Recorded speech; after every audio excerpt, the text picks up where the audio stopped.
Good morning students. मैं हूं विवेक मेवाड़, आपका मैथ्स टीचर।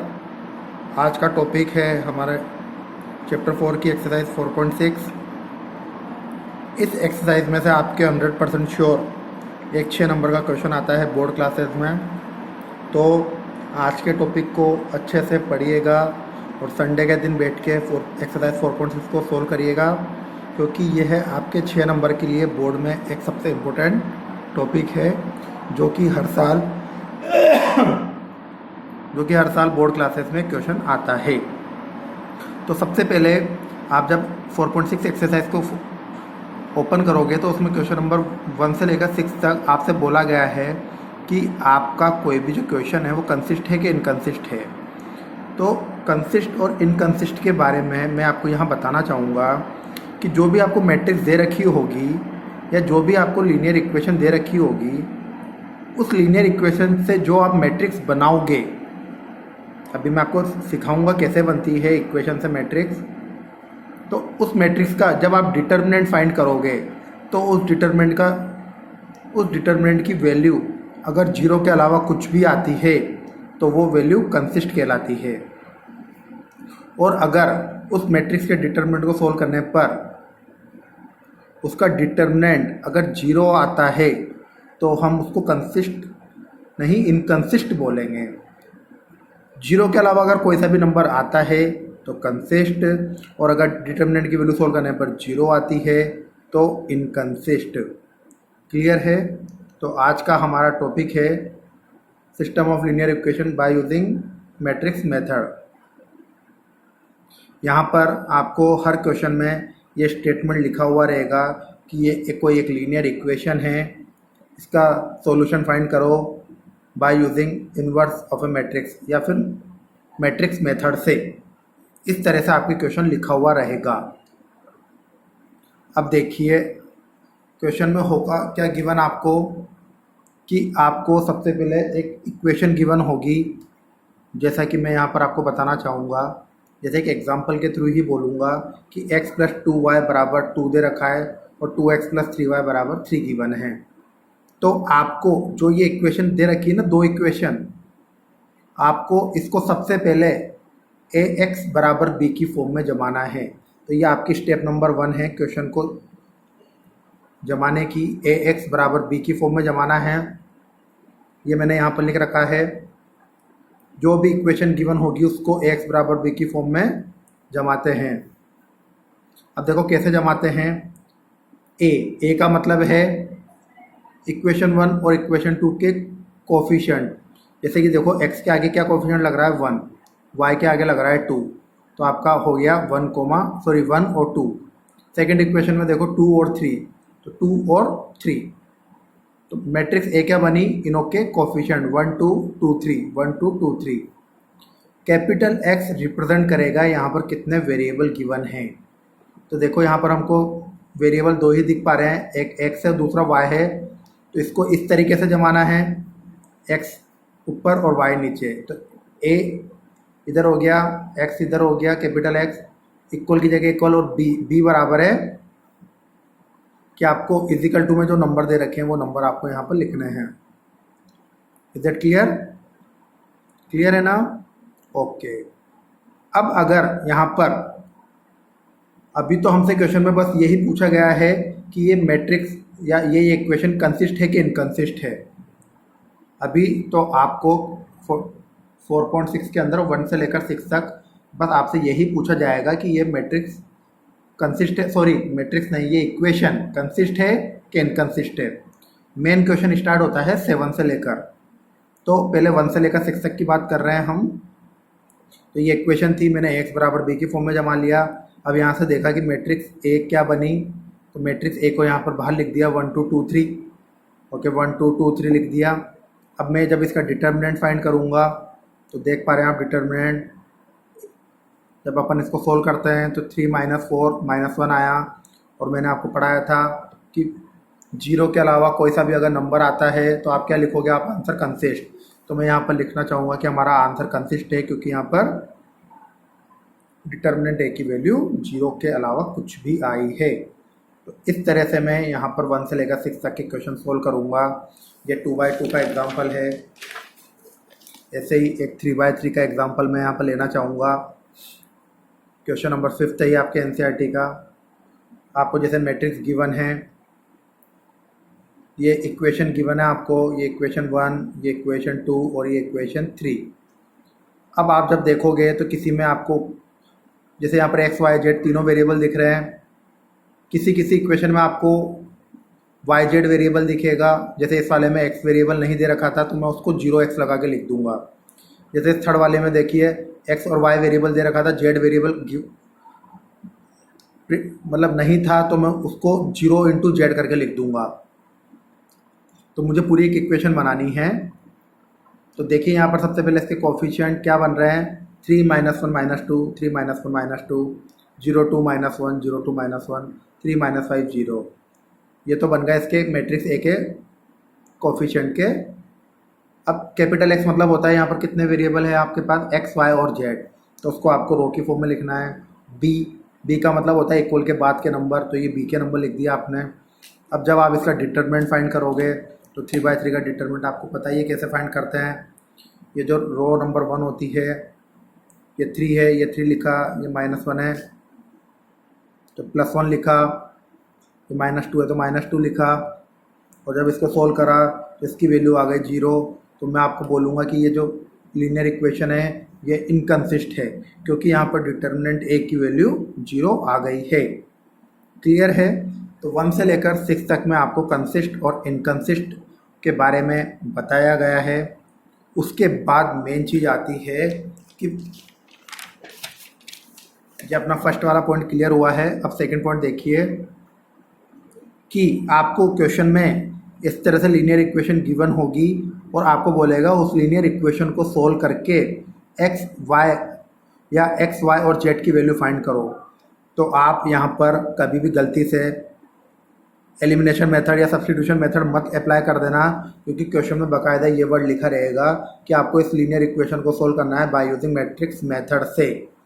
तो आप क्या करोगे, सेकंड नंबर पर मैं आपको बताना चाहूँगा कि यहाँ पर एक फॉर्मूला है। सबसे पहला आपको एक्स बराबर बी की फॉर्म में क्वेश्चन को जमाना है। ए को अलग करना है, एक्स को अलग करना है और बी को अलग करना है।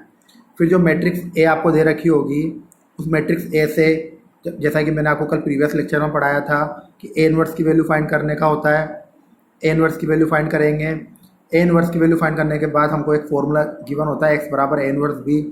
इस फॉर्मूले में हम वैल्यू को पुट करके मैट्रिक्स को मल्टीप्लाई करके हमारे एक्स वाई और जेड की वैल्यू को फाइंड करेंगे।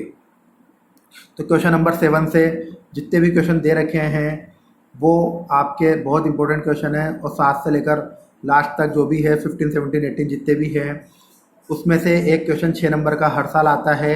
तो मैं पहले आपको एक 2/2 का और एक 3/3 का एग्जाम्पल देना चाहूँगा। तो सबसे पहले एक एग्जाम्पल 2/2 का देना चाहूँगा मैं आपको। बाकायदा ऐसी की ऐसी लैंग्वेज आपके लिखी हुई आएगी 6 नंबर के क्वेश्चन में कि ये जो आपको लीनियर इक्वेशन दे रखी है इसको आप मैट्रिक्स मेथड से सोल्व करिए। तो ध्यान रखिएगा आप इन दोनों इक्वेशनों को एलिमिनेशन मेथड लगा के एक्स वाई जेड एक्स और वाई की वैल्यू मत फाइंड कर देना। क्वेश्चन में बाकायदा लिखा रहेगा बाय यूजिंग मैट्रिक्स मेथड, है ना।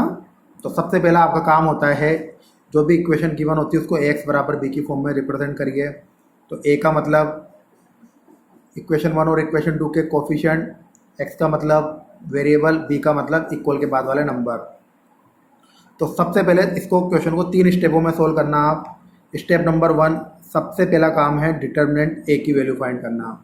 यहाँ मैट्रिक्स ए लिख लीजिएगा कि क्या है 4 - 3 3 - 5। तो जब आप इसका डिटरमिनेंट फाइंड करोगे -20 + 9 कितना आया -11। क्लियर। हमेशा ध्यान रखिएगा जब मैट्रिक्स कंसिस्ट होगी तभी आप एक्स वाई जेड फाइंड कर सकते हो, इनकंसिस्ट में एक्स वाई जेड फाइंड नहीं होंगे। फिर स्टेप नंबर 2 होती है माइनर फाइंड करके फिर कोफैक्टर निकालना। स्टेप नंबर 2 होती है माइनर से कोफैक्टर फाइंड करना। अब मैंने आपको माइनर और कोफैक्टर भी सिखा रखा है। फिर स्टेप नंबर 3 होती है एडजॉइंट मैट्रिक्स बनाना। वही आपको पता है कोफैक्टर मैट्रिक्स को चेंज करके कोफैक्टर मैट्रिक्स से एडजॉइंट मैट्रिक्स बन जाती है। फिर आपका स्टेप नंबर 4 होती है ए इनवर्स फाइंड करना। ए इनवर्स फाइंड करना, ए इनवर्स का फॉर्मूला आपको पता है, कल ही अपन ने पढ़ा था, एडजॉइंट है अपॉन डिटर्मिनेंट है। तो देखिए एडजॉइंट ए की वैल्यू अपन ने ऊपर पढ़ ली -5 3 -3 4, और डिटर्मिनेंट ए की वैल्यू पता है 1/-11। आपको ये जो डिटर्मिनेंट ए की वैल्यू है इसको कभी भी अंदर मल्टीप्लाई नहीं करना है, इस बात का विशेष ध्यान देना। आपको जो एडजॉइंट की वैल्यू गिवन होती है उसको आपको अंदर कभी भी मल्टीप्लाई नहीं करना होता है। आप चाहो तो सिंबल को अंदर मल्टीप्लाई कर सकते हो, जैसे माइनस का साइन है तो इसको कर सकते हो, लेकिन 11 को मत ले जाना, क्योंकि ये 11 सबके डिनोमिनेटर में आएगा तो मैट्रिक्स थोड़ी टिपिकल हो जाएगी। अब फिर लास्ट एंड फाइनल स्टेप 5 आती है आपकी x बराबर ए इनवर्स बी का फॉर्मूला अप्लाई करोगे, जैसा कि मैंने आपको लिखाया था। कैपिटल X की वैल्यू हमने स्टार्टिंग में पढ़ी थी, एक्स वाई होती है, ए इनवर्स की वैल्यू हमने यहाँ निकाल ली है, और बी की वैल्यू भी हमको एक क्वेश्चन में गिवन थी, तो -1/11 एज इट इज़। अब ये दो मैट्रिक्स जो है इन्हों को आपको मल्टीप्लाई करना पड़ेगा, जैसा कि हमने 3rd चैप्टर में पढ़ा था।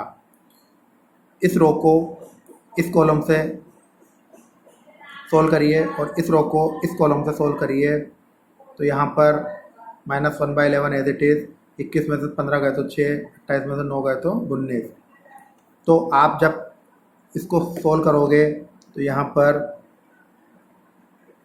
जब ये दोनों मैट्रिक्स मल्टीप्लाई हो जाती है, जब ये दोनों मैट्रिक्स मल्टीप्लाई हो जाती है उसके बाद आपको इसको अंदर मल्टीप्लाई करना पड़ेगा।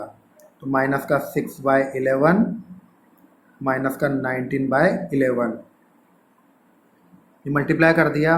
अब देखिए एक मैट्रिक्स ये है और एक मैट्रिक्स ये है, दोनों का ऑर्डर क्या है 2/1 2/1, तो ये आपके बन गया इक्वलिटी ऑफ ए मैट्रिक्स का कंसेप्ट। और इक्वलिटी ऑफ ए मैट्रिक्स में आपने पढ़ा है कि उनके एलिमेंट्स इक्वल होते हैं, तो इस मैट्रिक्स का x और इस मैट्रिक्स का -6/11 दोनों को इक्वल कर दिया, इस मैट्रिक्स का y और इस मैट्रिक्स का -19/11 इन दोनों को इक्वल कर दिया, तो ये हमारे x और y की वैल्यू हो गई है। Is that clear? तो आज के लेक्चर में आप 2/2 के क्वेश्चन को सोल्व करिए, चाहे तो 3/3 का भी चलो देख लीजिए कि क्वेश्चन, तो आप पूरी एक्सरसाइज को कल घर पे बैठ के सोल्व कर सकते हो। बहुत इंपॉर्टेंट क्वेश्चन है ये आपको एक्स वाई जेड पूरी इक्वेशन गिवन है, ए एक्स बराबर बी की फॉर्म में आपने इक्वेशन को जमा दिया। सबसे पहले मैट्रिक्स ए को यहाँ पर कंपेयर कर लिया आपने, ये आपकी स्टेप 1 हो गई। फिर स्टेप 1 होती है डिटर्मिनेंट ए की वैल्यू को फाइंड करना, डिटर्मिनेंट ए की वैल्यू -1 आ गई। फिर स्टेप 2 माइनर और माइनर से कोफैक्टर निकालना, मैंने यहाँ पर कोफैक्टर डायरेक्ट निकाल लिए हैं। फिर स्टेप 3 एडजॉइंट मैट्रिक्स, जो कि मैंने यहाँ डायरेक्ट बना ली है। स्टेप 4 ए इनवर्स फाइंड करना, ये भी फाइंड कर लिया है। और स्टेप 5 x बराबर ए इनवर्स बी की फॉर्म में लिखना। तो देखिए x बराबर ये दे रखा है x y z, इक्वल की जगह इक्वल, ए इनवर्स की वैल्यू ऊपर निकाल चुके हैं, इक्वल की जगह सॉरी और ये b की वैल्यू ये रही। तो अब इन दोनों मैट्रिक्स को मुझे मल्टीप्लाई करना पड़ेगा। मैंने देखिए यहाँ पर एक बात ध्यान दीजिएगा, डिटर्मिनेंट ए की वैल्यू -1 थी, डिटर्मिनेंट ए की वैल्यू -1 थी, तो इस -1 को अंदर मल्टीप्लाई कर दिया, माइनस के साइन को अंदर मल्टीप्लाई कर दिया है ना। माइनस के साइन सिंबल्स को जरूर आप मल्टीप्लाई कर सकते हो अंदर, नंबर को मत करिएगा। 1 है तो 1 तो किसी से भी कर सकते हो, अगर कुछ और नंबर आता है तो मत करिएगा मल्टीप्लाई। माइनस के साइन को अंदर मल्टीप्लाई कर दिया है। अब देखिए आप इन दोनों मैट्रिक्स को मल्टीप्लाई करेंगे तो इस रो को इस कॉलम से, इस रो को इस कॉलम से, इस रो को इस कॉलम से, जब यहाँ पर लिख के सोल्व करा तो ये आ गया 1 2 और 3। तो देखिए ये है 3/1 की मैट्रिक्स, ये भी है 3/1 की मैट्रिक्स, तीनों के देखा तो अपन ने मैट्रिक्स में पढ़ा था इक्वलिटी ऑफ अ मैट्रिक्स, इसका ऑर्डर और इसका ऑर्डर इक्वल है और दोनों के बीच में इक्वल का साइन है, तो मैं यहाँ से x की वैल्यू 1, y की वैल्यू 2 और z की वैल्यू 3 कह सकता हूँ। तो ये हमारा लीनियर इक्वेशन को हमने सोल्व करा बाय यूजिंग मैट्रिक्स मेथड से। तो आप 4.6 को आज घर बैठ के अच्छे से सोल्व करिएगा।